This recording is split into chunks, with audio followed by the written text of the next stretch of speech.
Interior ठीक है हमारे घर को बहुत खूबसूरत बना देता है, आप मतलब इंटीरियर वाले का काम ही यही है कि हमारे घर को खूबसूरत बना देना, लेकिन मैं कहूँगी एकता वास्तु उसके अंदर जान डाल देता है। तो जैसे टीवी में वेब सीरीज या मूवीज में दिखाते हैं कि यहाँ किसी ने आत्महत्या कर ली थी या यहाँ किसी की बहुत ही बुरे हालात में मृत्यु हुई, उनका परिवारों ने छोड़ दी, क्या ये चीजें, ये एनर्जीज वहाँ रह जाती हैं? एकता बिल्कुल रहती हैं। कई लोग कहते हैं हमने वास्तु नहीं कराया फिर भी हम तो बहुत अच्छे से रह रहे हैं। वो तो कि आपने सुनी होगी स्टेटमेंट, अच्छा भी होता है। वो क्या होता है, दिशा और दशा। जब आपके प्लैनेट्स की दशा अच्छी चलती है तो ऑटोमेटिकली आप वो कलर चूज करेंगे जो वास्तु परफेक्ट होगा। और जब आपकी दशाएं खराब आती हैं, कोई प्लेनेट आपको खराब रिजल्ट देने के लिए आया है, तो आप जाएंगे और स्टोर पे वही कलर पसंद करेंगे जिस प्लेनेट की खराब दशा चल रही होगी और जो आपको खराब प्रभाव देने के लिए आया, अट्रैक्ट करता है। यस, विनाशकाल। अगर दिशाओं को बैलेंस कर लिया जाए एक बार, तो दशा काफी हद तक हम बैलेंस कर सकते हैं। हम जाके कहते हैं आप यहाँ खुदाई करा दीजिए, 6 फीट तक मिट्टी खाली कर दीजिए, आपको मिल जाएगी। वहीं पे हड्डियां दबी हुई मिलती हैं। एग्जैक्टली, बिल्कुल। सपोज किसी का एक्सीडेंट होके बॉडी से खून निकलना है, तो एक तो तलवार के घाव से खून आता है और एक सुई से खून आता है। खून आएगा लेकिन उसकी डेंसिटी कम हो जाती है। प्रॉब्लम्स। मनी प्लांट किसी से लेना नहीं चाहिए, किसी को देना नहीं चाहिए, मतलब तुम्हें मनी प्लांट आएगा कहाँ से? और क्या वाकई ये सच है कि मनी प्लांट देने से आपकी मनी वहाँ चली जाती है? अगर हम आगे में वेस्ट की तरफ बढ़ते तो साउथ वेस्ट से लेके और वेस्ट तक प्लांटेशन अवॉइड है। नमस्कार and welcome to yet another episode of humans of NCR. आज एनसीआर स्टूडियोज में हमारी जो गेस्ट हैं वो एक बहुत ही ब्यूटीफुल, चार्मिंग, यंग सी लेडी है। Nobody will see and believe that she's a Vastu consultant. I would love to welcome Acharya Manju Goyal. Manju ji, thank you so much for joining us today. Thank you Ekta, मुझे invite करने के लिए आपके studio में। Wonderful to see कि इतने young और charming, इतने ब्यूटीफुल वास्तु कंसल्टेंट्स होते हैं। आई रिमेम्बर एक टाइम था जब वास्तु कंसल्टेंसी को बहुत ही एक सीरियस अप्रोच के साथ देखा जाता था। तो मेरा पहला क्वेश्चन भी आपसे यही है कि वास्तु क्या है और ये अचानक से इतना फेमस क्यों हो गया है? क्योंकि मेरे ख्याल से आज से 25-30 साल पहले तक तो हमें सिर्फ ये लगता था कि पंडित जी से पूजा कराई और हो गया। So what's all this noise about vastu consultancy? Okay, ऐसा नहीं है कि वास्तु अभी आया है और ये बहुत, क्योंकि वास्तु का तो ओरिजिन ही हमारा भारत देश है। अगर यदि हम अपने पुराणों को उठाएं और हमारे वेदों को उठाएं तो उसके अंदर वास्तु का पूरा जिक्र किया गया है।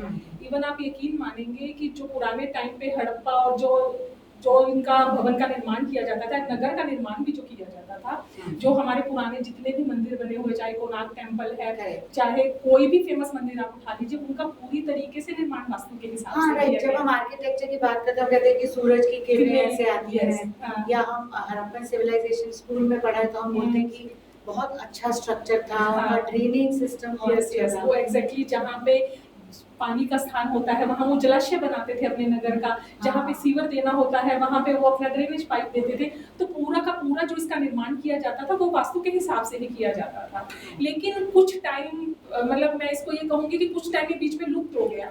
क्यों? इसका रीजन मैं आपको बताऊं कि पहले इसका पूरी तरीके से फॉलो किया जाता था और कुछ टाइम के बाद जब लोगों ने क्या किया कि जब लोगों के पास पहले क्या था, प्रॉपर्टी, बहुत बड़ी बड़ी प्रॉपर्टी होती है, तो इसका इम्पैक्ट ही नहीं आ पाता था। एक्चुअली क्या होता था, जैसे सपोज आप कीजिए एक बहुत बड़ा, पहले होते थे घर बने होते थे, बीच में आंगन खाली होता था, सबका यही डिजाइन होता था। यस, एट्रियम वाला। यस, बीच में तुलसी का पौधा लगा देते थे, तो आधी वास्तु दोष तो वही खत्म कर देता था। और घर में क्या होता था, घर में एंटर करने से पहले बाहर हम अपनी चप्पल फुटवियर बाहर निकाला जाता था ताकि बाहर की कोई नेगेटिविटी अंदर प्रवेश नहीं कर पाए। ये रिचुअल्स बने हुए थे, मतलब इसको कोई ये नहीं समझता था कि ये वास्तु के लिए अच्छा है या उसके प्रोस्पेक्टिव से अच्छा है। हमारे रूटीन में, लोगों के रूटीन में ये चीजें, आपने नोटिस किया होगा तो बैठक होती थी। मतलब ड्राइंग रूम अंदर नहीं होता था, उनका एक बैठक घर के बाहर बना होती थी। उसका क्या मतलब हुआ कि घर में कोई भी इंसान आ रहा है, पता नहीं कैसी एनर्जीज के साथ आया है। नेगेटिव एनर्जीज भी हो सकती है, पॉजिटिव भी। तो वो नेगेटिव एनर्जी हमारे घर के अंदर ही ना आ पाए, इस वजह से वो बैठक बाहर ही बना देते थे कि वहीं पे आए और चर्चा करके चला जाए। हमारे किचन के अंदर प्रवेश नहीं किया जाता था चप्पल के साथ। और बैठे की रसोई एक ही होती थी, चप्पल को बाहर निकाला जाता था कि तो कोई भी नेगेटिव एनर्जी अंदर नहीं आएगी। चूल्हे को गोबर से लीपा जाता था।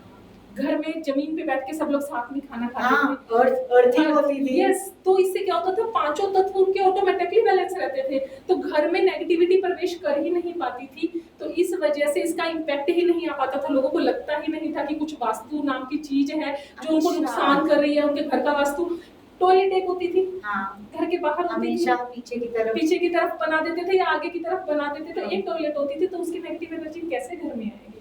तो यानी जो हम अनजाने में फॉलो कर रहे थे Yes. वो वास्तु ही था। वो वास्तु ही था। वास्तु क्या है? तब 5 तत्वों और 16 डायरेक्शंस का एक अद्भुत समावेश जब एक बिल्डिंग के अंदर हम कर देते हैं, तो एक अद्भुत सा फिनोमिना क्रिएट हो जाता है, Correct. जिससे घर वाले खुश भी रहते हैं, Correct. हेल्दी भी रहते हैं। इसीलिए पहले के लोगों को बहुत टेंशन नहीं होती थी। True. आजकल दौड़ रही है जिंदगी, पैसे की टेंशन, हेल्थ की टेंशन, तो वास्तु इतना अच्छा, प्रचलित में मेहनत आ तो गया। लोग तब भी बहुत करते थे। मेहनत तब भी करते थे, हाँ। मेहनत करते थे, पसीना निकालते थे, हाँ। तो शनि अलाइन रहता था। अब मैं अगर इसको ओह, एस्ट्रोलॉजिकल लेके जाऊं, वाओ। जमीन पे बैठने से मंगल अलाइन हो जाता था। वो बाहर कोई द्वार पे आए उसको खाली नहीं भेजते थे, हाँ। जिससे राहु केतु का इम्पैक्ट कम हो जाता था। तो बहुत सारे अपने प्लैनेट्स को भी अलाइन कर लेते थे, और वास्तु में उनके घर में 16 दिशाएं भी, जिसको पहले 8 डायरेक्शन के हिसाब हाँ। से पानी कहाँ रखना है, टॉयलेट्स कहाँ होनी चाहिए, वो ऑटोमेटिकली बैलेंस थी। अब जैसे जैसे आप बता रहे हो और मैं मतलब याद कर रही हूँ और पुराने घरों से रिलेट कर पा रही हूँ, तो रोंगटे खड़े हो रहे हैं क्योंकि I am married to a South Indian, और जब मैं पहली बार अपने ससुराल गई, उनके घर गई, तो ऐसे था कि बाहर अल्पना बनी हुई थी, और फिर मैंने कहा इस पे तो चींटियां आ रही हैं, तो कहते ये चींटियों के लिए होती है ना, Yes, yes. तो आप लोग जगह जगह सड़क पे आटा डालते डालते हो हो। तो चींटी यहाँ से खा के चली जाती है। अच्छा पुण्य हो गया। मैंने कहा अच्छा इसको पार करके ड्योढ़ी सी है, हाँ, दहलीज सी यस है। एग्जैक्टली, मैं उसी चीज पे आने वाली थी। हाँ। एकता की आप देखेंगे पुराने घरों में दहलीज होती थी, हाँ। इतनी ऊंचाई होती थी, हाँ। आज वो ऊंचाई खत्म हो गई। उसका पर्पस क्या होता था कि अगर कोई भी चीज हमारे घर में प्रवेश करना चाहती है, कोई नेगेटिव एनर्जी, तो उसको वहीं रोक दिया जाता था। यस, उसके ऊपर कई लोग आपने देखा होगा हल्दी से वो भी बना देते थे। मेरे हस्बैंड के घर में भी होता है। हाँ, तो वो हल्दी से इसीलिए किया जाता था कि एक दीवार क्रिएट कर देते थे नेगेटिविटी के लिए, कि वो अंदर नहीं आ पाएगी, सिर्फ लक्ष्मी माँ ही हमारे अंदर आएगी। तो इस वजह से वो दहलीज का एक पर्पस होता था, तो बहुत अच्छा होता था जो पहले ये दहलीज बनाई जाती थी। अब आपसे बात करके पता चल रहा है कि हम तो जाने अनजाने कर ही रहे हैं। यस, तो लोगों की जिंदगी में बहुत कुछ सोचने के लिए या करने के लिए नहीं होता था, वो अपनी जिंदगी में खुश थे क्योंकि सब कुछ ऑटोमेटिकली बैलेंस हुआ पड़ा था। घर की संरचना ही ऐसे की जाती थी कि ये भी जिसमें वजह थी कि हम मतलब विश्वास के साथ बड़ों की बात को मानते आ रहे थे, और Yes. आज ज्यादा सवाल जवाब ज्यादा तर्क होने लगे हैं। तर्क होने लगे हैं। हमारी जितनी भी जो ये पुरानी परंपराएं बनी हुई हैं, इनके पीछे हर एक के पीछे लॉजिक होता था। पहले ये लोग कहते थे कि माथे पे बिंदी लगानी चाहिए। हाँ। आप रेड कलर की बिंदी लगाओ, वो किस लिए कहा जाता था? क्योंकि 1 नंबर राशि में मंगल उच्च के फल देता है, ताकि औरत का सौभाग्य बना रहे, इस वजह से उसको लाल बिंदी कहा जाता था। तो जितनी भी चीजें बताई जाती थी, हर एक चीज के पीछे लॉजिक होता था, जिसको आगे आगे जैसे जैसे युग बढ़ता रहा, मॉडर्न युग आता रहा, तो ये चीजें कहीं ना कहीं पीछे छूटती चली गई। साइंस, यस, इसके पीछे साइंस है, पूरा का पूरा वास्तु पूरा साइंटिफिक बेस्ड है। ये तो कुछ लोगों ने, या मैं कहूंगी कि बहुत सारी चीजों ने मिलकर इसको अंधविश्वास का रूप दे दिया है। नहीं, अगर इसको प्योरली एक साइंटिफिक तरीके से एप्लीकेबल किया जाए, तो एक तो ये उतना ही रिजल्ट देता है जितना एक डॉक्टर एक रिजल्ट देता है एक पेशेंट को ठीक करने में। मैं कहती हूँ वास्तु कंसल्टेंट भी एक डॉक्टर ही है जो अपने पेशेंट को उसी तरीके से ट्रीट करता है। हाँ, जिसका पेशेंट एक स्ट्रक्चर है जिसे वो ठीक करे, जिसे वो ठीक और उससे बाकी चीजें ठीक हो जाती है। डॉक्टर हमारे शरीर को ठीक करता है और हाँ, बाकी हाँ, पार्ट्स को अपने ठीक आप। करते हाँ, हैं। हाँ। Yes. वाओ, तो ये जो वास्तु रेमेडीज हैं, जैसे अब मतलब आज के मॉडर्न जमाने में, तो अब जैसे आपने बोला कि हल्दी डाला करते थे, हाँ। तो अगर आज हम अपने द्वार पे हल्दी या आटा डालें, तो क्या हम कुछ बेनिफिट ले पाएंगे, या हम we are too late now? एक तो ऐसा नहीं है कि उसका रिजल्ट नहीं आएगा, लेकिन उस चीज को फॉलो ही नहीं करेंगे लोग। आप किसी को बोल के देखिए, अगर मैं भी मत किसी क्लाइंट को बोलूंगी तो वो बोलेंगे मैम इटालियन लगा हुआ, मैं हल्दी डालूंगा तो मेरा पूरा पत्थर खराब हो जाएगा। तो ऐसा नहीं है। तो टाइम के हिसाब से चीजें एक तो चेंज हुई है, तो हमें अपनी रेमेडीज में भी चेंजेस लाने पड़ेंगे। पहले क्या होता था, अच्छा चलो मैं आपको एक डॉक्टर की लैंग्वेज से ये समझाती हूँ। पहले किसी डॉक्टर के पास कोई पेशेंट आता था, उसको सर्जरी करानी, उसको कोई ऐसी प्रॉब्लम है कि डॉक्टर को सर्जरी करनी पड़ेगी, तो क्या होता था, पहले इस हिस्से को काटा जाता था, ओपन सर्जरी होती थी, देन उसको ट्रीट किया जाता था। या फिर कोई ऐसा होता था हिस्सा ये खराब हो गया तो उस अंग को भी काट दिया जाता था, अलग कर दिया जाता था। था, क्योंकि साइंस ने इतनी तरक्की नहीं की थी। करेक्ट। तो पहले वास्तु में भी सेम होता था कि क्या अगर कुछ वास्तु के हिसाब से गलत है तो उसको हटवा दिया जाता था कि इस चीज को आप यहाँ से हटा दीजिए, हाँ। डिमोलिश कर दीजिए। तो Correct. इसलिए लोग डरते थे वास्तु कंसल्टेंट को बुलाने के, हटवा देंगे।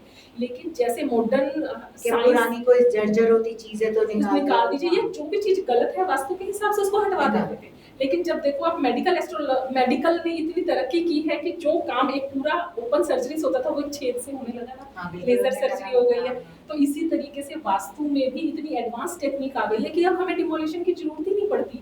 हम चीजों को जहाँ पे एनर्जी कम होती है, बहुत सारी चीजें हैं हमारे पास जिनसे हम वहाँ की एनर्जी को बूस्ट कर देते हैं। तो हाँ। बिना कोई तोड़ फोड़ के भी वास्तु संभव है। Thank God for small mercies.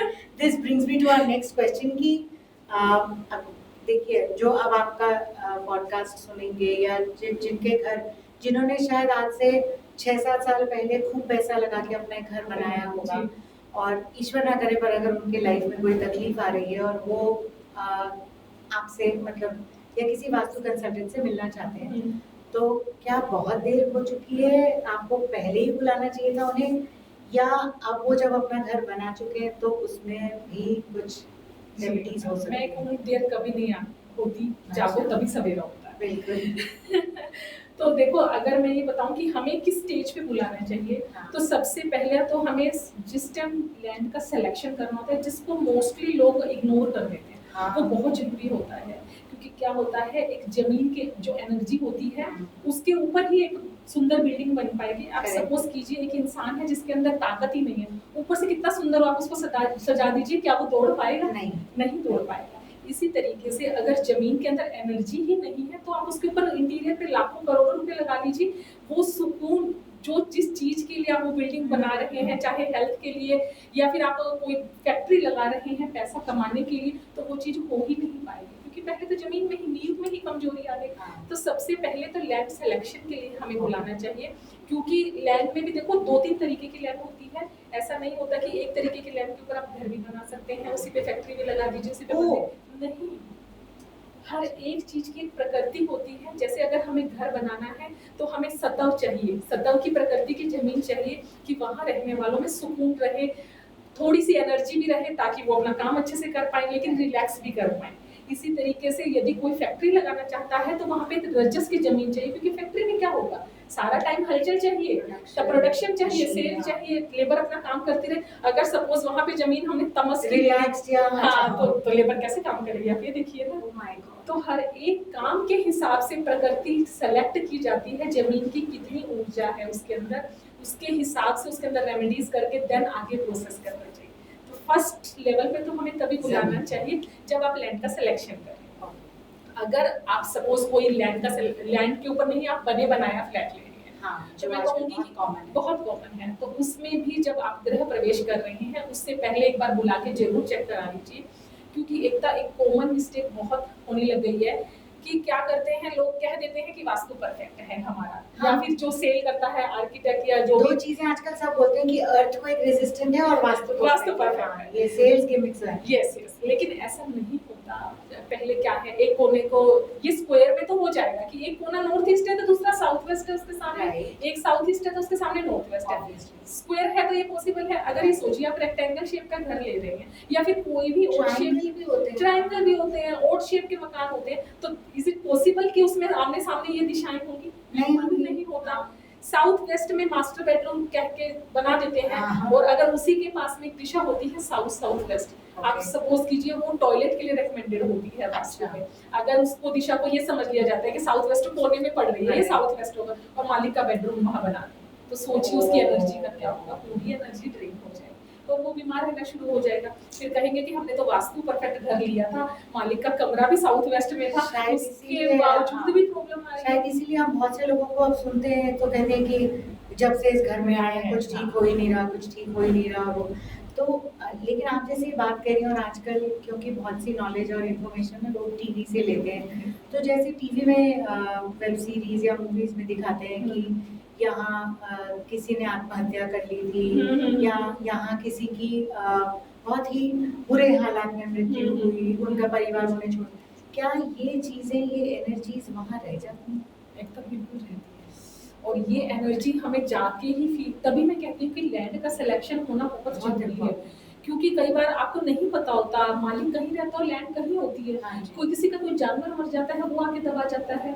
हाँ, ये तो कितनी बार होता है। कितनी बार होता है कि कोई खाली जमीन देके उसके अंदर दबा जाता है, या कोई भी नेगेटिव एनर्जी होती है, सपोज कीजिए आप उसके ऊपर अपनी बिल्डिंग बना देंगे, तो वो नेगेटिविटी आपके घर में या जो भी बिल्डिंग आप बनाने जा रहे हैं उसके अंदर प्रवेश करेगी ही करेगी, और वो बैड रिजल्ट देती है। हमारा क्या काम है, हम जाते हैं तो हमें वो फीलिंग हो जाती है। देखो थोड़ा इंट्यूशन से जो हमारी डेवलपमेंट है, और हमारे पास बहुत तरह की टूल्स हैं जो एग्जैक्टली हमें वही पॉइंट कर देंगे कि यहाँ पे खुदाई करा। जाहिर आप एक्सपर्ट है तो आपकी क्लेंजिंग भी उसी हिसाब से, तो हम जाके कहते हैं हम यहाँ खुदाई करा दीजिए, 6 फीट तक मिट्टी खाली कर दीजिए, आपको मिल जाएगी। वहीं पे हड्डियां कभी कोई मिलती हैं, एग्जैक्टली बिल्कुल उसको निकलवा के देन फिर उसकी क्लींजिंग करा के उसके बाद आप उसके ऊपर अपना भवन बनाइए ना। जहाँ पे आप देवी देवताओं का नींव पूजन करने जा रहे हैं, सोचिए उसके नीचे क्या दबा हुआ है। जब तक आप उसको ही क्लीन नहीं करेंगे तो उनका आशीर्वाद कैसे प्राप्त होगा? ईश्वरीय कृपा नहीं आ सकती ऐसी जगह पे। और अगर अब जैसे कंस्ट्रक्ट हो गया, जहाँ बन गया है, वहाँ पे हमें प्रोसेस होता है एक क्लीनिंग करने का, कि उस चीज को हम कैसे क्लीन कर सकते हैं। देखो पूरी तरह से उस चीज को अगर बहुत ज्यादा कुछ है देन तो हम मालिक को बोल देते हैं कि आपको घर चेंज करना पड़ेगा या फिर आपको बिल्डिंग बदलनी पड़ेगी, क्योंकि अगर बहुत ज्यादा नेगेटिविटी है और वो चीज हमारी भी पहुंच से बाहर हमें लगती है कि नहीं हो पाएगी, तो ईश्वरीय कृपा, ईश्वरीय सबसे ऊपर है बिल्कुल। तो और लेकिन अगर थोड़ी बहुत नेगेटिविटी है तो वो फिर रेमेडीज से बैलेंस हो जाती है। क्लीनिंग का प्रोसेस होता है, वास्तु की रेमेडीज के जो क्लीनिंग पाउडर होते हैं उनके थ्रू क्लीन करके देन फिर वो चीजों को आगे प्रोसेस में लाया जा सकता है। तो इसमें ये चीजें प्रोसेस में आनी चाहिए। अच्छा, तो आपकी बात का जिस्ट अगर मैं निकालूं मंजू जी, तो वो ये है कि कोई माने या ना माने, विश्वास रखे या ना रखे, लेकिन एक सुपर पावर है जो वास्तु कहते हैं, जो गवर्न करती है। तो आप उसे मानेंगे तो बेहतर है, नहीं मानेंगे तो भी वो अपना बैड या गुड असर तो दिखाई दे। फिर ऐसी भी जगह होती होगी जहाँ गुड इम्पैक्ट भी आता है नेचुरली। ये एकता मैं इसको आपको एक दूसरे पहलू से समझाना चाहूंगी कि जो वास्तु होता है, कई लोग कहते हैं हमने वास्तु नहीं कराया फिर भी हम तो बहुत अच्छे से रह रहे हैं, क्योंकि आपने सुनी होगी स्टेटमेंट अच्छा भी होता है। वो क्या होता है, दिशा और दशा। जब आपके प्लैनेट्स की दशा अच्छी चलती है तो ऑटोमेटिकली आप वो कलर चूज करेंगे जो वास्तु परफेक्ट होगा, और जब आपकी दशाएं खराब आती हैं, कोई प्लेनेट आपको खराब रिजल्ट देने के लिए आया है, तो आप जाएंगे और स्टोर पे वही कलर पसंद करेंगे जिस प्लेनेट की खराब दशा चल रही होगी और जो आपको खराब प्रभाव देने के लिए आया है। अट्रैक्ट करते हैं, यस विनाशकारी। तो आप अट्रैक्ट ही ऐसी चीज की तरफ होंगे जो चीज आपके लिए गलत होगी उसको आप लाके प्लेस कर देंगे। आपके दिमाग में आ जाएगा यार ये सोफा का कलर कुछ अच्छा नहीं लग रहा, क्यों इसको चेंज किया जाए। ये वो that is the divine intervention जो आपको कह रही है। तो ये चीजें पूरी की पूरी अलाइन होती है, दशा और दिशा। जब आपकी दशाएं अच्छी होती हैं तो दिशाएं ऑटोमेटिकली बैलेंस हो जाती हैं, जब आपकी दशा खराब होती है तो वही दिशाएं खराब हो जाती हैं। लेकिन मैं कहूँगी कि अगर दिशाओं को बैलेंस कर लिया जाए तो दशा काफी हद तक हम बैलेंस कर सकते हैं। अगर किसी कोई हमसे कंसल्ट करता है, हम उसको पहले ही बता देते हैं कि आपको इस दिशा में मंगल नहीं लाना, मीन्स रेड कलर नहीं लाना, क्योंकि मंगल गलत प्रभाव देने के लिए कुंडली में आ चुके हैं। वो प्रिपेयर्ड है उसका एक्सीडेंट कराने के लिए, वो प्रिपेयर्ड है, वो आएंगे। रेड करा तो वो गड़बड़ करेगा, तो हम अलर्ट कर देते हैं। देखो जो होना है वो निश्चित है, सिर्फ डेंसिटी कम हो जाती है। सपोज किसी का एक्सीडेंट होके बॉडी से खून निकलना है, तो एक तो तलवार के घाव से खून आता है और एक सुई से खून आता है। खून आएगा लेकिन उसकी डेंसिटी कम हो जाती है। सिर्फ ये चीज का फर्क है। इम्पैक्ट हल्का हो जाता है, वो ऐसे निकल जाता है, कई बार महसूस भी नहीं होता।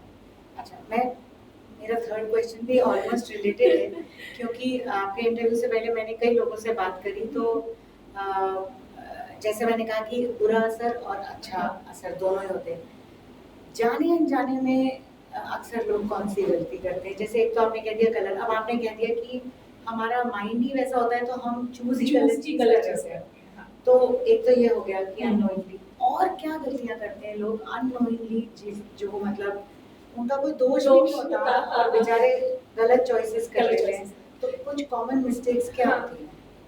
कॉमन मिस्टेक्स जो लोग कर लेते हैं ना, एक तो ये होता है कई लोगों को ना ग्रीनरी बहुत पसंद होती है, मतलब उनको ये बहुत ग्रीनरी पसंद होगी, वो अपने घर में चारों दिशाओं में, आठों मतलब 16 की 16 दिशाओं में हर जगह प्लांटेशन। हाँ हाँ, ये कॉमन मिस्टेक होती है। प्लांट्स बहुत अच्छे होते हैं हमारे इन्वायरमेंट के लिए, इस हर चीज के लिए, पॉजिटिविटी के लिए, लेकिन कुछ दिशाएं ऐसी होती हैं वास्तु के हिसाब से जहाँ ये रिस्ट्रिक्ट होते हैं। अगर वहाँ प्लांटेशन हम कर देते हैं तो आप सोचिए हमारे रिश्तों में इंस्टेबिलिटी और हमारे करियर में, पैसे में, हर जगह प्लीज इंस्टेबिलिटी हमें कुछ बताइए। आई नो दिस इज आपके नॉलेज, मतलब मैं कॉमन कर रही हूँ, लेकिन हाँ। प्लीज थोड़ा सा बताइए, क्योंकि मैंने बहुत लोगों को, और शायद मेरे घर में भी शायद ऐसा होगा कि हम कहते हैं कि plant is a source of life, it's a symbol of life. तो मतलब और कुछ तो हमें आता नहीं है, तो हम कहते हैं चलो ठीक है, हर कोने में प्लांट रख दो, वॉशरूम में पौधा रख दो, यहाँ जेड रख दो, वहाँ तुलसा जी, बाहर आंगन में तुलसा जी कर दो, इधर स्नेक प्लांट कर दो। तो जैसे बहुत से लोग मानते हैं कि मनी प्लांट किसी से लेना नहीं चाहिए, किसी को देना नहीं चाहिए, मतलब तो फिर मनी प्लांट आएगा कहाँ से? और क्या वाकई ये सच है कि मनी प्लांट देने से आपकी मनी वहाँ चली जाती है? तो हमें कुछ कॉमन चीजें बताइए कि कहाँ नहीं होना चाहिए। प्लांट्स जो होते हैं, आपने सुना होगा नैऋत्य कोण, साउथ वेस्ट होता है हमारे घर का। जैसे हम नॉर्थ से स्टार्ट करते हैं, साउथ की तरफ आते हैं, देन साउथ वेस्ट कोना होता है। ये कहा जाता है हमारे संबंधों की और हमारे रिश्तों की, हमारे पैसों की जड़ें हैं। अच्छा, ये पैसों की जड़ें हैं। अगर इस जगह पे प्लांट्स लगाते हैं, इतना प्लांट कैसे होता है मुझे बताइए आप, कि प्लांट कैसे उगेगा? मिट्टी में पानी डालेंगे, उसके बाद देन क्या होगा? जमीन फटेगी, जाहिर है, उसके बाद तो प्लांटेशन होगी ना, अंकुर फूटेगा तभी तो। अब ये लगाइए, ये हमारी स्टेबिलिटी की जगह है। अगर इसमें हम प्लांट लगा देते हैं तो हमारी स्टेबिलिटी ऐसे हैम्पर होनी शुरू हो जाएगी, वो फट जाएगी, मतलब उसकी कंटिन्यूअस, मतलब उसके अंदर अप एंड डाउन आने स्टार्ट हो जाएंगे। तो नैऋत्य कोण में कभी भी प्लांटेशन नहीं की जाती। वहाँ पे मालिक का कमरा बना दिया जाता है, तो उसमें भी प्लांट्स नहीं लगाए जाते। और इसी तरह से अगर हम आगे में वेस्ट की तरफ बढ़ते तो साउथ वेस्ट से लेके और वेस्ट तक प्लांटेशन अवॉइड है। यहाँ पे प्लांट्स नहीं लगाने चाहिए। ये हमें बैड इम्पैक्ट देते हैं, ये हमारे रिश्तों में भी कड़वाहट ला देते हैं, और इसके अलावा हमारे पैसे को भी बहुत हैम्पर करते हैं। तो यहाँ नहीं होने चाहिए। आप नॉर्थ की साइड प्लांट्स लगाइए, ईस्ट में प्लांट लगाइए, नॉर्थ ईस्ट में प्लांट लगाइए, तो वहाँ पे आपको बहुत अच्छे परिणाम मिलते हैं। याद रखिए आप जो सुन रहे हैं, क्योंकि ये वो टिप्स हैं, ये गोल्डन नगेट्स हैं जो वैसे सिर्फ आचार्य मंजू से मिलने पर पता चलते हैं, लेकिन you are lucky if you are watching कि आप अपने घर के साउथ वेस्ट और वेस्ट में कोशिश करिए कि प्लांट्स नहीं लगाएं। It is not very healthy for the house and for the family and for our relationships. So what is the मतलब जैसे आपने कहा कि रेमेडीज भी होती हैं, तो अक्सर लोगों को ऐसा, भ्रम तो नहीं कहूँगी मैं, पर देखिए एक्सपेंस तो एक फैक्टर है जो रिलेटेड है वास्तु से।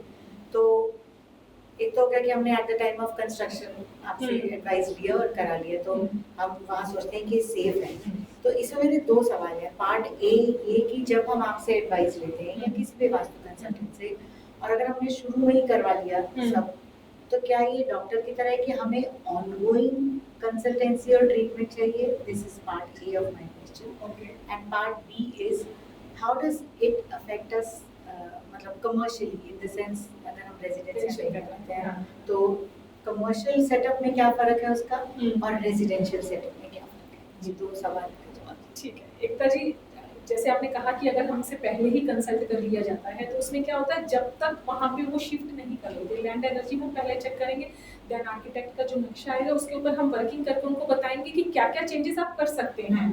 वो अगर उनके फिजिबल होगा तो वो चेंजेस उसको कर देंगे, देन नहीं तो हम उसके अंदर रेमेडीज करके उसको बैलेंस कर देते हैं। मतलब कोशिश करते हैं कि ज्यादा से ज्यादा वास्तु परफेक्ट उनको हम नक्शा बना के दे दें। फिर ऊपर से एक पार्ट आता है इंटीरियर का पार्ट। इंटीरियर में भी लोग ना, मैं आपको बताऊं, बहुत कई बार बहुत रंगों का चुनाव नहीं, सबसे ज्यादा मिस्टेक होती है मिरर का। कई लोगों को शीशों का, मिरर का बहुत शौक होता है, वो अपने बेडरूम में भी चाहते हैं कि मिरर कई जगह लगवा देते हैं। और मैंने कहीं पढ़ा था कि बेडरूम के सामने शीशा नहीं होना चाहिए। बेडरूम के सामने शीशे का एक मैं अपना ही केस बताऊं तो उनको वही, उनकी वाइफ को शीशा बहुत पसंद था, मतलब मेरे मना करने के बावजूद भी उन्होंने इंटीरियर वाले को बोल के अपने बेडरूम में शीशा लगवा दिया। और आप, मैं क्या बताऊं उसका ना, क्या होता है शीशा क्या करता है बेसिकली, हमारी जो हमारी इमेज होती है उसको रिफ्लेक्ट करता है। तो एक होता है वो दो दिखने शुरू हो जाते हैं, मतलब एक हम खुद होते हैं और एक हमारी इमेज दिखती है। तो वो शीशा जैसे उनके बेडरूम में लगा तो उसकी वाइफ को कुछ टाइम के बाद ये रियलाइज होने लगा कि उसके हस्बैंड का शायद कोई एक्स्ट्रा मैरिटल अफेयर चल रहा है। तो क्या हुआ, उसने हमारे सबकॉन्शियस को क्या बताया कि हम जैसे दो हैं यहाँ पे, जो चीज शीशे में रिफ्लेक्ट होगी वो डबल हो जाएगी। तो सोचिए उनके संबंधों में दरार आनी शुरू होगी, तो बेडरूम का शीशा जहाँ भी होगा बेडरूम में, अगर उसके अंदर हस्बैंड वाइफ रिफ्लेक्ट हो रहे हैं तो आपके ये संबंधों को अलग करने के पूरे चांस बना देता है। अच्छा, ये कैच है कि अगर उसमें रिफ्लेक्ट हो रहे हैं, रिफ्लेक्ट हो रहे हैं, लेकिन आप चाहे कितनी भी कोशिश कर लीजिए रिफ्लेक्ट होगा ही, क्योंकि बेड इतना बड़ा होता है, इधर से भी होगा। तो बेडरूम में शीशा नहीं होना चाहिए। और ये तो मंजू सबके कमरों में होता है, मतलब बेडरूम में तो लोग शीशा रखते हैं, तो ड्रेसिंग टेबल अगर आप साइड में रख सकते हैं जहाँ पे आप सोते हुए रिफ्लेक्ट ना हो या बैठते हुए रिफ्लेक्ट हो, दैट इज तो वो ओके है। लेकिन कई बार जगह छोटी होती है तो वो अलग से नहीं निकल पाता। देन आपको क्या करना चाहिए कि अगर आपकी कोई भी वार्डरोब है तो उसके अंदर पूरा मिरर लगा लीजिए, इसके अंदर मिरर लगा लीजिए, या शीशा ऐसी जगह हो कि उसके सामने कर्टेन्स लगा सकते हैं। अगर कुछ भी पॉसिबल नहीं है तो ब्लाइंड या कर्टेन कुछ लगाइए, जब आपको रेडी होना है तब आप उसको हटाइए उसके। हाँ, और एक इसमें ये हेल्थ को भी बहुत हैम्पर करता है। अच्छा, हमारी बॉडी का जो पार्ट शीशे में रिफ्लेक्ट होगा, सपोज सिर रिफ्लेक्ट हो गया, इतना है कुछ, तो आपके सिर में दर्द होना शुरू हो जाएगा। अगर पैर रिफ्लेक्ट हो रहे तो पैरों में दर्द की प्रॉब्लम स्टार्ट हो जाएगी। तो हेल्थ और रिलेशनशिप दोनों को ही हैम्पर करता है। अच्छा, हाँ, तो ये हो गया कि जो अच्छा, इंटीरियर, हाँ, इंटीरियर के टाइम पे हमें ध्यान रखना चाहिए, क्योंकि इंटीरियर ठीक है हमारे घर को बहुत खूबसूरत बना देता है। मतलब इंटीरियर वाले का काम ही यही है कि हमारे घर को खूबसूरत बना देना, लेकिन मैं कहूँगी इतना वास्तु उसके अंदर जान डाल देता है। एक खूबसूरत इंसान के अंदर अगर जान नहीं होगी तो आप उसको कितना खूबसूरत बना ले, थोड़े नहीं है। तो वास्तु वो जान है जो उसको जो बोलता है, फिर मुंह से बोलती है बिल्डिंग, जब उसके अंदर इंटीरियर प्लस दीवारें, ये बहुत फेमस पेंट, पता नहीं किसका वो टैगलाइन मुझे कुछ दीवारें बात करती है। हाँ, तो एग्जैक्टली बातें करता है आपका। तो फिर जैसे फिर लोग उसमें रहने लग जाते हैं, तो ये ऑनगोइंग रहती है, ऑनगोइंग रहती है। हाँ, मतलब अगर देखो जो कोई ये चाहता है कि हाँ वो उनकी लाइफ में कम से कम हर्डल्स आए, तो वो देन हमें बुलाते हैं कि 6 महीने के बाद, साल के बाद आप आके देख लीजिए कि हमने, क्योंकि वो एनर्जीज का भी हो जाता है। और एक वही जैसे मैंने आपको पहले भी बताया कि लोग जाने अनजाने में कुछ ऐसा गलत ले आते हैं। कोई स्टैचू भी ऐसा ले आएंगे, सपोज कहीं गए हैं एग्जीबिशन में और कोई ऐसा स्टैचू पसंद आ गया जिसमें दोनों के हाथ में तलवार है और लाके वो बैठे, सोचिए उसका क्या इम्पैक्ट आएगा। वो मतलब कहीं ना कहीं इम्पैक्ट करेगा आपके रिश्तों को, कि हस्बैंड के हाथ में तलवार, वाइफ के हाथ में तलवार। तो ये थोड़ा सा बहुत सारी चीजें होती हैं। वही मैंने आपको बताया कि अगर दशा खराब चल रही है तो कुछ ना कुछ ऑटोमेटिकली आ जाएगा, आप चुनेंगे चीज को। तो मैं कहूंगी कि टाइम टू टाइम थोड़ा टाइम के बाद आपको हाँ जी बुला लेना चाहिए। अब ये चीज ये आपने रेजिडेंशियल की बात करी, इसको कमर्शियल जगह पर क्या, मतलब जैसे आप फैक्ट्री बन गई, सब हो गया, वहाँ क्या करना है? एकदम जो रेजिडेंशियल वास्तु है और कमर्शियल वास्तु में काफी फर्क होता है। रेजिडेंशियल बेसिक सेम रहता है दोनों में, पंच तत्वों को और 16 दिशाओं को हमें फैक्ट्री में भी वैसे ही बैलेंस करना होता है, ऑफिस में भी वैसे ही बैलेंस करते हैं और घर में भी वैसे ही बैलेंस करते हैं। पर घर में तो 5 जीव हैं, 5 जीव हैं, फैक्ट्री में तो 100 लोग कैसे करते हैं। और मैं ये चीज बताऊंगी आपको कि घर में क्या है, घर में हम घर किस लिए बनाता है इंसान, कि वहाँ सुकून से रह सके, उसके बच्चों की पढ़ाई अच्छी हो जाए, ग्रोथ अच्छी हो जाए। लेकिन उसके पैसा कहाँ से आएगा, उसके वर्क प्लेस से आएगा। तो वहाँ का वास्तु बैलेंस होना बहुत जरूरी है। उनमें तो हम माइन्यूट लेवल पे जाके काम करते हैं। आप यकीन मानिए कि फैक्ट्री के अंदर हम 45 देवता एनर्जी फील्ड्स होते हैं वास्तु के अंदर, जिसमें एक एक एनर्जी फील्ड का काम है कि इसका काम है सेल्स को देखना, इसका काम है प्रोडक्शन को देखना। अगर उस वास्तु फील्ड में गड़बड़ होगी, उस एनर्जी फील्ड में गड़बड़ होगी तो प्रोडक्शन में गड़बड़ आ जाएगी। इस तरह से 45 है ये। तो हमें जाके ये चेक करना है कि उसको प्रॉब्लम कौन से देवता फील्ड से आ रही है, वहां पे जाके हम ट्रीटमेंट कर देते हैं तो रिजल्ट आ जाता है। तो घर में इतना माइन्यूट लेवल पे नहीं जाना होता हमें, या अगर कई बार जाना भी पड़ जाता है अगर प्रॉब्लम मेजर होती है। लेकिन अगर वर्क प्लेस पे तो हमें बहुत, क्योंकि पैसा वहीं से आएगा, वो सारा इंसान प्रोडक्शन हो रही है लेकिन सेल नहीं हो रही। इवन अगर आपकी प्रोडक्शन आ रही है उसके अंदर से आप उतना आउटपुट नहीं निकाल पाएंगे तो दूसरे एनर्जी फील्ड को हमें चेक करना होता है। तो ये इस तरीके से वहाँ पे काम किया जाता है। इसके अलावा कमर्शियल प्लेसेस में हमें और भी बहुत से पैरामीटर होते हैं जिनको कवर करना होता है। इसमें भी मैं ये कहूँगी कि अगर आप नया सेटअप लगाने जा रहे हैं तो आप स्टार्टिंग में ही कंसल्ट कीजिए, क्योंकि क्या होगा हमें इसके अंदर, मैं बताऊं कि मैं कस्टमाइज्ड वास्तु करती हूँ। अच्छा, यस, कस्टमाइज्ड वास्तु क्या होता है कि आप ओनर की कुंडली के हिसाब से, व्यक्ति के हिसाब से वास्तु किया जाता है। अगर बिल्कुल, और खासकर कमर्शियल प्लेसेस में तो हमें देखना होगा कुंडली में 12 घर हैं, उसके अंदर एक लॉस का भी है और एक प्रॉफिट का भी है। Correct. मुझे पता है कौन सा लॉस का है कौन सा प्रॉफिट का है, तो मैं मालिक का अगर कैबिन बनाऊंगी तो उसका प्रॉफिट की जगह पे बनाऊंगी, उसको मैं लॉस की जगह पे नहीं बिठाऊंगी। उसकी कुंडली में कौन सा उसका प्लैनेट स्ट्रॉन्ग है, जिस जगह पर मुझे उसको बूस्ट करके रखना है ताकि वो प्लैनेट अगर उसकी कुंडली में उसको अच्छे रिजल्ट देने आया है तो मैं उस तरीके से मशीनों की प्लेसमेंट कराऊंगी, चीजों की प्लेसमेंट कराऊंगी कि वो उसको रिजल्ट दे। तो बहुत सारी चीजें इसमें देखनी पड़ती है। पर्सन की कुंडली के हिसाब से जो वास्तु किया जाता है that is called customised Vastu, क्योंकि सबके ग्रह एक जैसे नहीं है। अगर ऐसा होता तो एक इतनी ऊंची बिल्डिंग बनी है, सेम लोग रह रहे हैं, सेम वास्तु है, तो सबकी जिंदगी अलग कैसे है। तो इट मींस प्लैनेट्स और दिशाएं और दशाएं ये सब इम्पैक्ट डालती हैं। यानी कि जिस तरह से घर में भी आप व्यक्ति के ग्रहों को घर के साथ सबसे बैलेंस कर देते हैं तो कि कमर्शियल में भी आपको Yes. ऐसे ही करना पड़ता अब है। एक कॉमन पर्सपेक्टिव बना हुआ है कि साउथ वेस्ट में मालिक का कमरा बना हुआ है कि हर जगह साउथ से अगर मालिक की कुंडली में राहु खराब है तो जैसे ही वो उस घर में शिफ्ट करके वहां सोना शुरू करेगा उसको राहु बैड इम्पैक्ट और ज्यादा देना शुरू कर देगा, क्योंकि वो कुंडली में तो दे ही रहा है और घर में भी आपके से, क्योंकि साउथ वेस्ट राहु की दिशा है। अच्छा, अगर आपका और स्ट्रॉन्ग अगर उसका राहु कुंडली में अच्छा है देन ही उसको वसूल करेगा। इसीलिए हर एक इंसान के लिए हर एक चीज नहीं बनी है। तभी मैं मतलब ये मैं पूछना चाहती थी, वैसे तो ये पर्सनल थोड़ा है लेकिन मतलब मैंने इसे लिख के भी रखा था कि जब हम मतलब मैं भी अपने ईस्ट फेसिंग अगर कैबिन में हूँ और जब वहाँ भी काम करते हैं तो मतलब तो डील्स कन्वर्ट होती है। ओके, लेकिन अगर डायरेक्शन चेंज हो जाती है तो ऐसा लगता है कि चीज़ आते आते रुक गई। यस, यही मतलब ये वहम है? नहीं, ये बिल्कुल भी वहम नहीं है, बिल्कुल भी वहम नहीं है, क्योंकि ये इसी वजह से होता है। मैंने अभी आपको बताया कि कुंडली के 12 भाव है, एक भाव इसमें हर एक अलग अलग चीज को रिप्रेजेंट करता है। कुंडली का दूसरा भाव है वो हमारे पैसे का है। ओके, इसी तरीके से एक हमारी डील कन्वर्ट करने का है, हाँ। एक हमारे प्रॉफिट का है, एक हमारी लॉस का है, एक ऐसी जगह का है जहां हम कॉन्फिडेंटली बात कर सकते हैं बैठ के। हाँ। अगर सपोज ये जगह वो नहीं होती कि जहां मैं कॉन्फिडेंटली बात कर पाऊं तो मैं इतना अच्छा नहीं डिलीवर कर पाऊंगी। तो हर एक चीज का जगह निश्चित है। अगर उसका सेटअप जहां आप कह रहे हैं आपकी डील कन्वर्ट होती है तो वो आपकी कुंडली का या दूसरा भाव होगा या 10वां भाव होगा या 11वां भाव होगा। तभी वहाँ बैठकर तभी काम वहाँ करने बैठ से के आप successful सक्सेस होगा। मिलती है आपको। यदि आप कह रहे हैं कि आप दूसरी दिशा में बैठते हैं और आपको वो चीज नहीं मिल पाती तो हो सकता है वो कुंडली का 6वां भाव, 8वां भाव, 12वां भाव, ये 3 भाव ऐसे होते हैं अगर यहाँ पे हम बैठ के करते हैं तो वो चीज कन्वर्ट नहीं होती, तो वो चीज प्रॉब्लम क्रिएट करती है। तो इस ऐसे केस में आप क्या करवाती हैं? ऐसे केस में हम जगह चेंज करा देंगे। मैं आपको बोलूँगी यहाँ मत बैठिए, आप यहाँ बैठ के डील कन्वर्ट कीजिए, आप यहाँ बैठ के पॉडकास्ट कीजिए। यहाँ आपका जो आपके पास आएगा वो ज़्यादा अच्छा अपना कंटेंट डिलीवर कर पाएगा, क्योंकि आपने उसको कॉन्फिडेंस की दिशा में बिठा दिया है। तो ये सारी चीज़ें मैटर करती है कि कुंडली में जो भी चीज़ की प्लेसमेंट है उसके अकॉर्डिंगली यदि हम ऑफिस की प्लेसमेंट कर देते हैं तो बहुत अच्छा रिजल्ट आता है। मैंने बहुत सारे क्लाइंट्स के साथ ऐसा किया है, उनको बहुत अच्छे रिजल्ट आए हैं इस चीज़ के कि सिर्फ एक टेबल चेंज करने से इतना result how can it possible.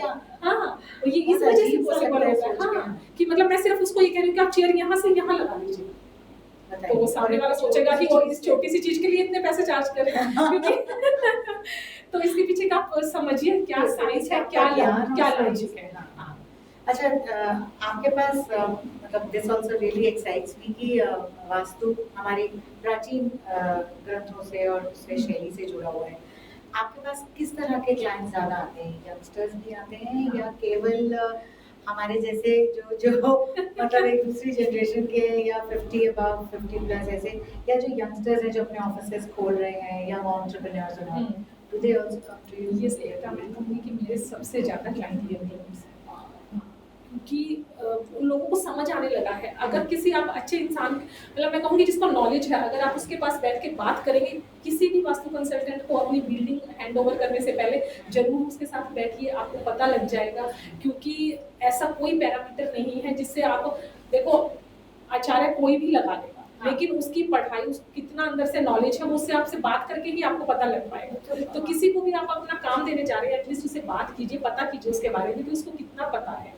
क्योंकि अगर उसकी नॉलेज पूर्ण है तो वो फिर आपका भवन बहुत अच्छे तरीके से बना पाएगा। हाँ, ये सारी चीजें उसमें इस चीज का मैटर होता है क्योंकि कई बार ऐसा होता है कि लोग थोड़ी सी विद्या लेके सिर्फ यूट्यूब पे वीडियो देख के अपने सामने वास्तु कंसल्ट ये बहुत बड़ा ग्रे एरिया है। ग्रे एरिया है। मैं तो मतलब अगर पूछे ना मेरी लाइफ का गोल क्या है, तो मेरा यही है कि मैं एक एक्चुअल वास्तुशास्त्र क्या है वो लोगों के सामने लेके आऊँ, कि या तो हमारी गवर्नमेंट ही कोई ऐसा एग्जाम कर दे कि जिसको क्लियर कर रहे हैं कि ही आपको वास्तु की डिग्री मिले या आचार्य का टाइटल मिले।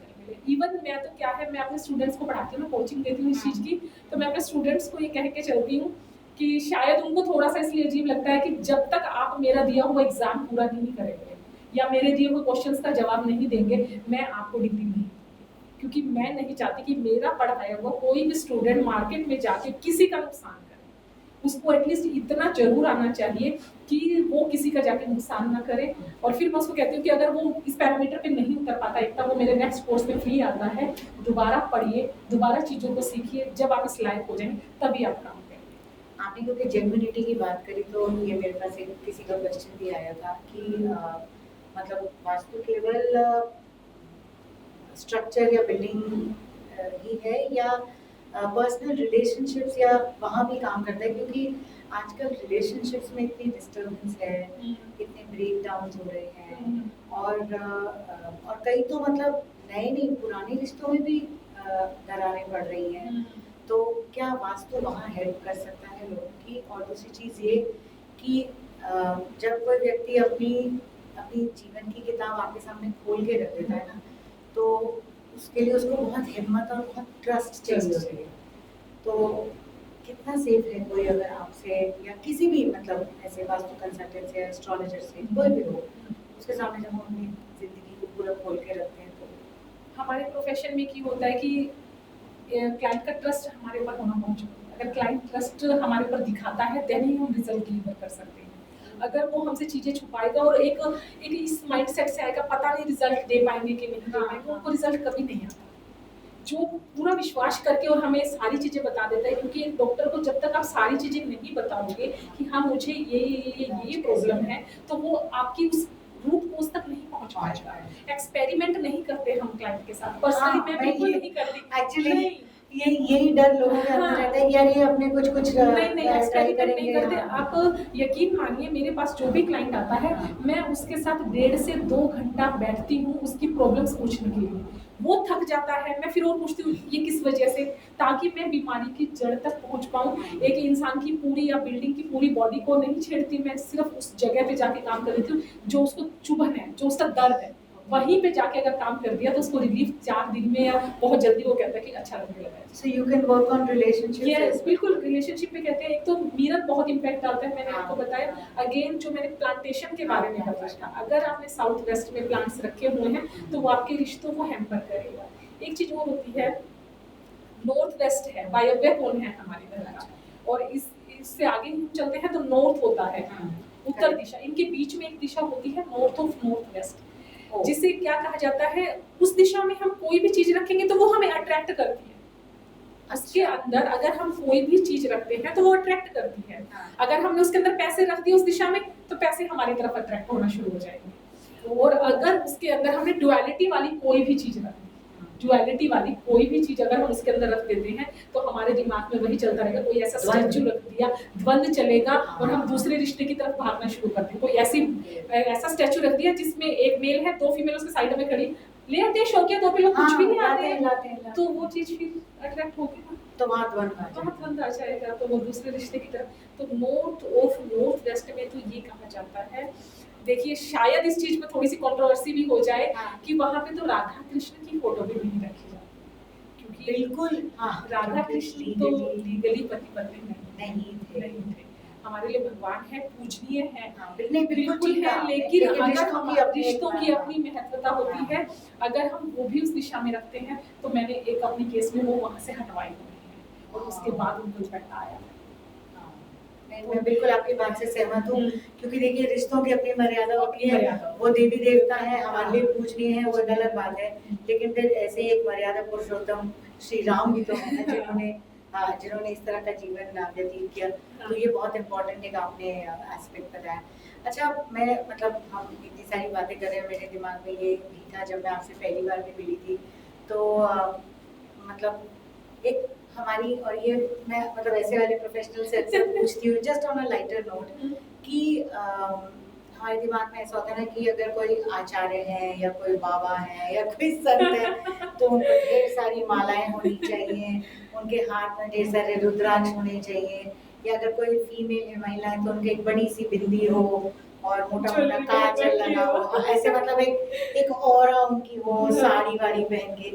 आप उस ऑरा, उस डेफिनेशन में फिट नहीं होती, तो कभी किसी ने आपको ये बोला है कि आप इतने यंग ग्लैमरस, आप कैसे इस लुक को कैरी करती हैं? How do you convince people? कोई ऐसे भी तो आते होंगे जो कहते हैं ये आपने नहीं, में से हर कोई पूछता है। जब मैं अपना नाम बताती हूँ ना आचार्य मंजू को, तो वो जरूर मुझे एक बार ऊपर से नीचे जरूर देखता कि आचार्य नहीं लगते, लेकिन एकता नेवर एवर जज a book by its cover. वाह क्या बात है! नहीं, ये बात आपने बिल्कुल ठीक है कि मुझे आप भी इस किसी बात को भी ये किताब लगा को देख के उसके अंदर का कंटेंट नहीं पता लगा सकते। एक इंसान से बात करके आपको पता लगता है कि इसके अंदर क्या नॉलेज है, या ये अंदर स्पिरिचुअली कितना अलाइन है।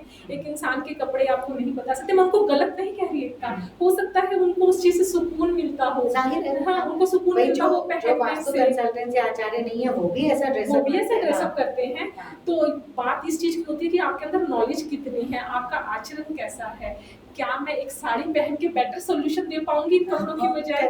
नहीं, ऐसा नहीं है। कि मैं जिस चीज में कंफर्टेबल हूँ, मुझे पता है मैं अंदर से कैसी हूँ, मुझे कितना पता है अपने क्लाइंट को मुझे कैसे रिजल्ट देना है। तो मुझे नहीं लगता कि ये चीज मैटर करती है। और वो जब मेरे साथ बैठ जाते हैं, मेरा क्लाइंट मेरे साथ बैठता है, बात करता है, तो तब उसको रियलाइज होता है कि क्या चीज है, क्या फर्क है मतलब इन सब चीजों का। वो फिर मुझे कभी नहीं कहता। वो इवन मुझे ये कहते हैं कि मैडम आप ना 2-3 महीने में हमारे पास जरूर आया कीजिए, चाहे हम वास्तु कंसल्टेंसी आपसे ले ना लें, आपके पास आने से हमें पॉजिटिविटी महसूस होती है। तो ये मेरा हर क्लाइंट मुझे बोलता है। तो आपको भी क्या मतलब, जैसे अब आप हमारी इतनी तकलीफें सुन रही हैं, कितने लोगों के दुख सुनती हैं, तो आपको खुद को भी क्या एनर्जाइज या क्लेंस करना पड़ता है? यस, जैसे हम मेडिटेशन के थ्रू अपने आप को इतना अलाइन रखते हैं। देखिए हमें हर जगह जाना पड़ता है, ऐसी जगह भी होती हैं जहाँ नेगेटिविटी बहुत होती है, तो हम अपना एक ऑरा क्रिएट करके चलते हैं। आप एक, ये सारा कुछ ऑरा का ही खेल है कि एक इंसान का ऑरा अच्छा होता है तो उसके पास आप घंटों बैठ के बतिया सकते हैं, बातें कर सकते हैं। किसी का ऑरा खराब होगा तो उसके पास आप 5 मिनट में सोचेंगे ये उठे तो अपना काम कर, ऐसा होता है। तो अपने आप को क्लीन रखना, अपने आप को स्पिरिचुअली अलाइन करके रखना कि आप एक इस लेवल पे पहुंचे कि सामने बैठा है और आपको पता हो ये क्या पूछने आया है। इस कदर तक हम अपने आप को अलाइन करके रखते हैं। कई बार होता है कि लोग इतने फ्रैंक नहीं होते कि सारी चीज नहीं बता, तो हम बैठे उनको फील कर ले तो हमें निकलवा लेते हैं। यस, उनसे निकलवा लेते हैं। आप बताइए अपनी प्रॉब्लम, आप कंफर्टेबल हो जी। तो हर क्लाइंट बैठ के कंफर्टेबली मुझे बताता है कि उसकी क्या प्रॉब्लम है। तो अपने ऊपर वर्क करना हमें जरूरी होता है। मैंने कहा ना, वरना ट्रस्ट बिल्डिंग। तो मतलब फिर तो आपके साथ ऐसा भी होता है भरे हुए कमरे में जहाँ हमें दिख रहे हैं 15-20 very well dressed main and women, आपको दिख रही है अच्छी बुरी स्पिरिट्स और उसमें से आपको लगता होगा कि यार ये मेरे पास नहीं आके बात करे, और मतलब दिस इज, क्योंकि आपको तो अच्छा बुरा एनर्जी से एनर्जीज की हो जाती है। अच्छा, अब जैसे ये you're a normal human, yes, definitely, and of course you have a family and all. ये मुझे हमेशा ये चीज़ बड़ी एक्साइट करती है कि जब अपने घर में मतलब होता है ना, मेरे तो मम्मी एक्सपर्ट है या मेरे पापा तो डॉक्टर है, तो आपकी फैमिली को भी ये लगता है यार हमारे घर में तो एक्सपर्ट है, मतलब हमें तो इनसे सारी एडवाइस मिलेगी। How do they take your talent and your knowledge into stride? मैं कहूँगी कि मेरी इस जर्नी के पीछे मेरे परिवार का बहुत साथ है। मेरे बच्चों का, कहते हैं कि हर सक्सेसफुल आदमी के पीछे औरत का हाथ है, लेकिन मैं कहूँगी कि मेरे पीछे मेरे हस्बैंड का हाथ है। उन्होंने टाइम दिया है। जिस टाइम मैं पढ़ती थी, मैं रातों को जग के पढ़ती थी, तो उन्होंने अपना टाइम डेडिकेट किया, मेरा सपोर्ट किया। मेरे को हर जहाँ भी मुझे चैलेंज आया कि जो मुझे लगता था कि यहाँ मैं रुक जाऊंगी अब शायद, उन्होंने वो चीज़ हटा दी, मेरे सामने ही नहीं आने दी। और मेरा परिवार सपोर्ट करता, सब इतना प्यार करते हैं कि कुछ भी छोटी सी चीज़ लेने से पहले मेरे से ओपिनियन लेते हैं। मेरी बहुत बड़ी जॉइंट फैमिली है, तो हर कोई इस चीज़ को इतना पॉजिटिवली अप्रोच करता है। नहीं, प्लीज आप एक बार देख लीजिए। तो एक बहुत अच्छा फील होता है अपने आप को जब आपका परिवार आपको सपोर्ट करता है और आपकी कही हुई बातों के ऊपर ट्रस्ट करके जब अपने परिवार को ग्रोथ करते हैं। और हर कोई मार्केट में जब ये बोलता है सामने वाला कि उनके घर में वास्तु कंसल्टेंट है, इसी वजह से शायद वो फ्लरिश कर रहे हैं। तो ये सुनना अपने आप को ये लगता है कि वाकई में ही चीजें काम करती हैं, आपका परिवार का साथ होता है तो आप सीढ़ियां कब चढ़ जाते हैं पता ही नहीं लगता। और कुछ एक ऐसी मिसाल बन जाते हैं कि लोग देखते रहते हैं, काम ऐसा करिए कि मिसाल बन जाए, कदम ऐसे रखिए कि निशान बन जाए। जिंदगी तो हर कोई जी लेता है, जिंदगी इस कदर जिए कि मिसाल बन जाए। वाह, just so beautiful, so beautiful. I think यही वजह है कि मतलब दैट जब मैं आपको देखती हूँ your aura is very strong and it is you're you know kind of overflowing that kind of energy and positive vibes। शायद यही वजह है कि आपसे लोग कहते होंगे कि आप आइए और हमसे 2-4 महीने में मतलब मिलते रहिए, कि आपके खाली प्रेजेंस से ही वो क्लेंजिंग हो गई। और मतलब एंड जो आप कह रही हैं कि आपसे आपके परिवार में भी पूछते हैं, ये बहुत बड़ी मतलब खुशी तो है, अचीवमेंट है, लेकिन ये बहुत बड़ी रिस्पॉन्सिबिलिटी भी हो जाती है, क्योंकि ये कॉन्स्टेंटली रहता है कि am I doing the right things? मैंने सही चीज की है। डॉक्टर का हाथ सबसे ज्यादा अपने बच्चे को ऑपरेशन करने में काम होता है। ठीक कह रही हैं, हाँ, आप बिल्कुल तो मुझे डबल मेहनत करके मैं उनको, जब भी मेरे से कोई पूछता है तो एक जैसा आपने बोला कि रिस्पॉन्सिबिलिटी हो जाती है, तो डबल एफर्ट से मैं उनका काम करती हूँ। ऐसा नहीं है कि परिवार है तो चलो कुछ भी बता दिया, नहीं, तो मेरे ऊपर उनकी जिम्मेवारी भी होती है, तो मैं दूसरी शिद्दत से उनका काम। आपने हमें प्रोफेशनली बहुत कुछ बताया, चलते चलते बस ये बता दीजिए कि as a normal person Manju को क्या खाना पीना पसंद है, या मूवीज किस तरह की पसंद है, या what's your favourite, who is your favourite actor? I just want to know. मैं बताऊं, मेरा फेवरेट एक्टर मेरे हस्बैंड है।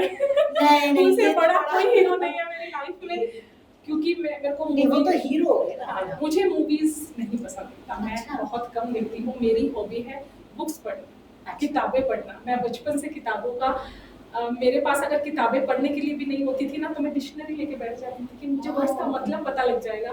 तो मैं घंटों 8 से 10 घंटे किताबें पढ़ सकती हूँ अगर बिना खाए पिए।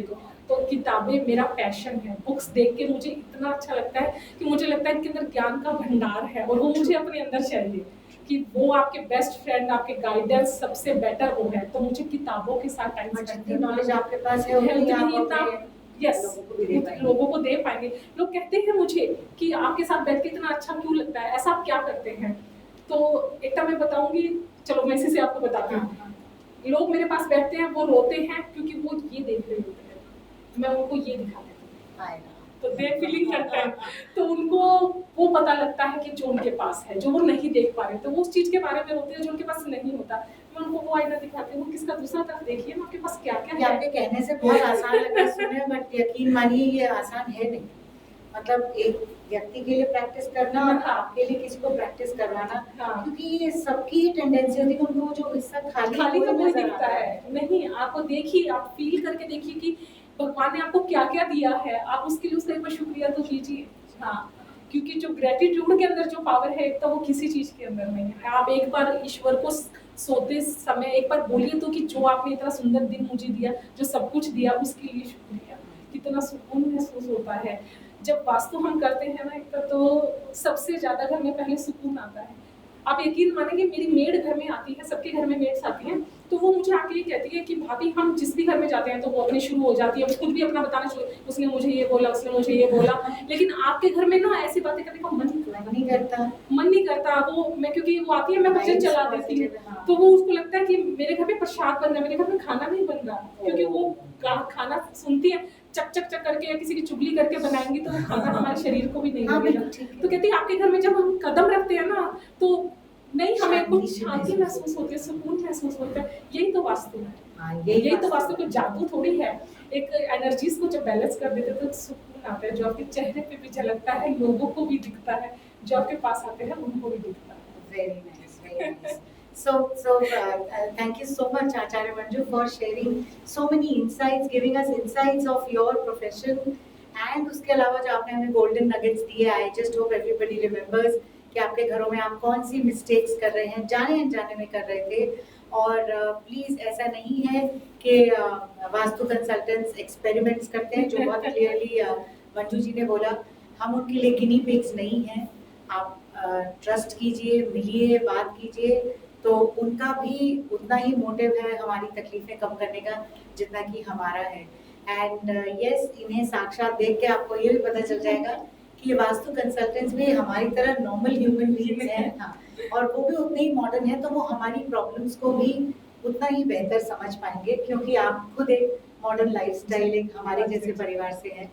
तो it was wonderful talking to you. I just feel our studio is also blessed with your presence, and keep helping people, keep spreading the positivity.